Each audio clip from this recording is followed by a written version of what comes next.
우리가 대체로 공부법이라고 나온 그 것들을 보면 뭐 몇 시간간 뭐 뭐를 공부하고 뭐 이런 게 나오잖아요. 근데 굉장히 그 제가 볼 때는 그게 좀 아이러니한 게 뭐냐면은 좀 공부는 몸으로 하는 게 아니라 머리로 하는 거잖아요.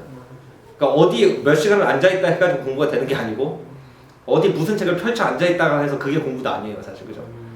공부는 굉장히 오묘한 거예요. 그러니까 부모님들이 대체로 애들한테 공부해라 그러면은 뭘 하라는 거예요. 자기도 몰라요, 뭘 하라는 건지. 그죠? 근데 부모님이 가지고 있는 이미지는 이거예요. 공부에 가지고 있는 이미지는 책상 앞에 의자 바짝 끌어 앉아놓고 책 펴고 앉아 있으라는 거예요. 근데 만약에 내가 책상 앞에 의자를 끌어놓고 책 펴고 앉아 있는데 연예인 생각하고 있으면 그건 공부가 아니거든요. 물론 공부일 수도 있어요. 그 연예인의 복장의 유래가 뭐 예를 들어서 밀리터리 룩인데 그게 19세기 초반에 나폴레옹이 만들었던 뭐 전담 나셔널이라는 군인의 복장에서 따왔고 이런 걸 생각하고 있으면은 연예인 생각을 하고 있어도 그건 공부를 하고 있는 거죠. 근데 그냥 뭐 앉아가지고 그냥 뭐 이렇게 뭐 아이돌 노래 따라 부르고 있으면은 아무리 책상 앞에 앉아 있어도 공부가 아닌 거예요. 그러니까 부모님들이 애가 공부를 하고 있는지 감시를 할 수 있다고 생각하는데 사실 못해요. 외적으로 다 공부를 하고 있는 것 같아도 머릿속에 딴 생각이 들어있으면 공부가 아닌 거라는 거죠. 그에 비해서 저 같은 경우에는 거의 대부분 공부하고 있을 때 어떤 자세이냐면 침대에 누워있어요. 침대에 누워서 눈 감고 자고 있는 것 같아도 머릿속에서 내가 오늘 봤던 현상이나 내가 책에서 읽었던 하나의 문구를 가지고 여러 가지 생각을 하고 있고 여러 가지 내가 세상을 보는 눈을 바꾸고 있으면 그건 공부를 하고 있는 거거든요. 그러니까 일단 공부법이라는 거를 제시했을 때 사람들이 이제 뭐 구체적인 방법을 얘기를 하잖아요. 그러면은 상당히 구체적인 방법도 추상적으로 들릴 수가 있어. 왜냐하면은 사람들이 공부라는 걸 몸이나 시간으로 하는 걸로 착각을 하기 때문에 20분 동안 책상 앞에 앉아 있는 다음에 15분 동안 쉬어라. 이거는 구체적인 방법으로 들리지만 머릿속에서 수학에 배운 것과 영어에서 배운 걸 갖다가 어떤 공통점이 있는지 생각을 해라. 이건 굉장히 추상적으로 들리거든요.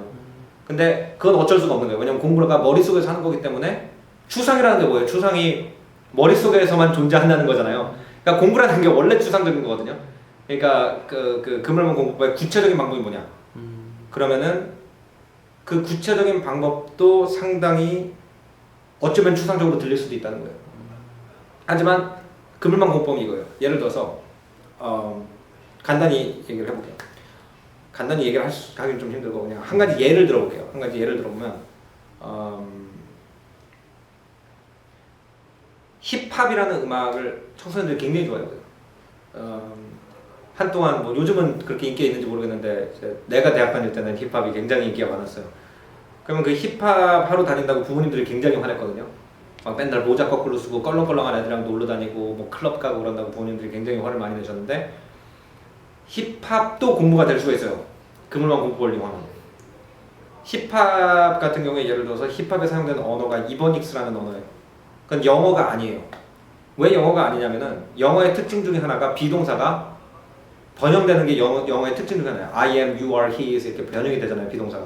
근데 힙합을 많이 들어본 분들은 알겠지만 걔네들은 비동사를 그대로 써요. I be, you be, he be. 그죠?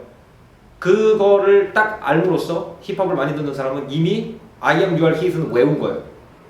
이 사실을 알고 있는 사람은 그 세 개의 동사 변화를 절대로 잊어버릴 수가 없어요. 이것만 따로 배운 사람은 잊어버릴 수가 있겠지만 그러면은 예를 들어서 이제 또 그 힙합에 많이 나오는 가사 중에 I grew up in the project라는 단어가 많이 나와요. 나는 프로젝트에서 자랐다. 프로젝트가 뭐냐? 프로젝트가 뭐냐면은 르콜부지에 프로젝트의 약자예요. 르콜부지에 프로젝트라는 뭐냐면은 르콜부지라는 건축가가 보급형 아파트라는 새로운 개념을 만들면서 가난한 사람들한테 기본적인 수돗물, 햇빛, 그 편안한 교통을 제공해주기 위해서 납작한 섬략간 모양의 아파트를 굉장히 싸고 빨리 짓는 방법을 개발을 했어요. 그죠? 그게 오늘날 우리나라의 아파트의 기초 모델이에요. 르콜부지 아파트가. 그죠?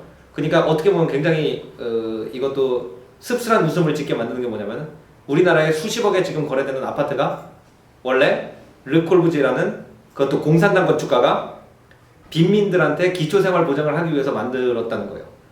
그렇기 때문에 힙합이 어떤 상황에서 발전을 했냐면은 그런 시커먼 성역감 아파트들이 많이 있는 상태에서 발전을 했다는 걸 알게 돼요. I grew up in the project라는 한 문장을 통해서. 그리고 우리가 만약에 우리나라에 그런 아파트가 많기 때문에 지나갈 때마다 용어 자체가 바뀌어요. 성냥갑 아파트라고 부르게 되지 않고 르콜부지에 스타일 아파트라고 부르게 돼요. 그죠? 그러면 르콜부지에가 누구냐라는 문장이 논술에 나왔고 르콜부지에가 삶에 어떤 영향을 끼쳤냐. 그럼 거의 대부분의 한국 학생들이 르콜부지에 스타일 아파트에서 자랐잖아요. 그럼 자기 경험이나 옆에 본 거를 보고 그걸 갖다가 학술적 용어로 풀어내면 되기 때문에 그 논술이 굉장히 쉬워지는 거예요. 그렇기 때문에 이 그물망 공부의 예는 뭐냐? 이거예요. 그죠? 힙합이라는 거 하나를 따로 그것만 공부를 하면은 그게 공부에 그렇게 도움이 되지 않지만 그거를 건축, 뭐 사회 환경, 역사, 왜 그 힙합을 만들어낸 흑인들이 공동화된 도시의 다운타운에 지네끼리만 살게 됐는가? 그러려면은 노예제도에 대해서 알아야 돼요. 노예제도에서 알게 되면은 예를 들어서 엉클 톰스 캐빈이라는 그 소설이라든지 아니면 뿔이라는 옛날에 그 소설에 대해서도 알게 돼요. 아니면 1930년대 그 농경지대에서 일을 찾으러 그 카펫을 하나 등에고 일을 찾아는 칼펫베거라는 그런 현상에 대해서도 알게 돼요. 그러면은 존 스타인백이라는 소설가가 칼펫베거에 대해서 소설을 쓰게 되는 것도 알게 돼요. 그런 식으로 하나의 테마와 다른 테마가 끊임없이 머릿속에 그물망으로 이어져 있어야 돼요. 왜 이어져 있어야 되냐? 이게 굉장히 중요해요. 실 하나를 갖다가 손바닥에 올려놓고 훅 불어보면 날아가 버리죠. 그런데 실을 여러 개를 가지고 천을 짜놓으면은, 그죠? 천을 짜놓으면은 상당히 힘이 있어요. 밧줄이 돼가지고 내 손에 묶을 수도 있고 무거운 물건을 들 수도 있어요. 하나의 실로는 절대로 불가능해요. 지식이 하나의 조직이 되면 머릿속에서 내가 잊어버리고 싶어도 잘 잊어버려지지가 않아요. 그 기반이 없이 계속 새로운 지식을 집어넣으면은 사람이 연기성 없는 지식을 기억하는 데는 굉장히 큰 한계가 있어요. 한쪽에 넣으면 반대쪽으로 빠져요. 그 학생들이 수업 듣고 한 귀로 들어가서 반대쪽 귀로 나간다 이런 말이 그런 말이에요. 그렇기 때문에 1년을 공부하고 2년째 공부하면은 1학년 때 배웠던 것이 기초가 돼서 2학년 때 그 위에 쌓여야 되는데 이 그물망 방식으로 공부를 안 하는 학생들의 문제는 뭐냐면은 1년 동안 공부했어. 시험 봤어요. 날라갔어요. 그럼 2학년 때는 그보다 더 높은 수준을 요구하는데 그 2배로 빨리 쌓아야 되는 거예요. 그러니까 어렸을 때 공부를 잘 하던 애들이 학년이 올라가면 올라갈수록 능력이 붙이는 거예요. 그래서 제가 이제 많이 써먹는 말 중에 하나가 학생들이 대체로 우리가 유창하게 외국어 하나를 배울 때 쓰는 기간을 그 전문 외국어 교육자들이 5년 정도, 3년에서 5년 사이로 잡거든요. 근데 우리나라 학생들이 중학교 때부터 의무 교육으로 영어를 시작해서 사실 대학교 졸업할 때쯤 되면 거의 11, 2년 정도를 영어를 공부를 했어요. 근데 유창한 사람이 거의 없죠. 근데 그 친구들한테 제가 뭐라고 그러냐면 너는 영어를 12년 공부한 게 아니라 영어를 1년씩 12번 공부했다고 그래요. 영어를 1년씩 12번 공부했다는 건 결국 1년차 학생의 능력밖에 안 된다는 거예요. 아무리 자기가 열심히 했더라도. 그런 쌓아지지가 않는 이유가 뭐냐? 그게 너무 급하게 공부를 해서 그런 것도 있고 또 두 번째는 그 공부를 따로따로 해서 그런 것도 있다. 어휘 따로, 문법 따로, 뭐 따로 하니까 그냥 이 문학 작품이나 영화나 미국 드라마 같은 데서 유기적으로 얻어낸 지식을 분석하는 툴일 뿐이에요. 문법이라는 건 사실. 그죠? 그래서 이 문장이 왜 말이 되는지가 이해가 안 되면 문법을 이용해서 이해는 하고 넘어가야 되지만 결국 끝에 가서는 문장이라든지 유명한 시라든지 고전 속에서 이미 뛰어난 관계성을 가지고 유기적으로 묶여있는 그런 지식의 체제를 자기 머릿속에 넣지 못하면은 끝에 가서는 밭 깔지 않은 거에 씨 뿌린 거랑 똑같다. 훅 하면 날아가 버린다.